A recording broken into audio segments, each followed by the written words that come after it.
ईरानी और फ्रांसीसी सदूर के दरमियान गुफ्तगू की तफसीलात सामने आई हैं।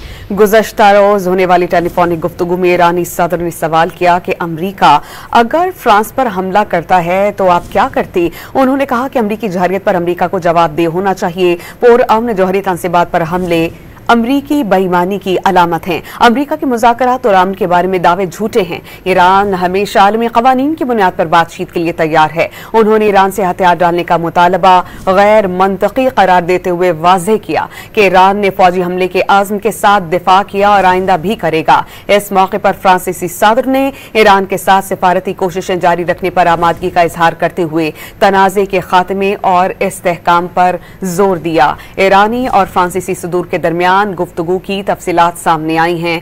गुज़श्ता रोज होने वाली टेलीफोनिक गुफ्तगू में ईरानी सदर ने सवाल किया, अमरीका अगर फ्रांस पर हमला करता तो आप क्या करते। उन्होंने कहा कि अमरीकी जहरियत पर अमरीका को जवाबदेह होना चाहिए।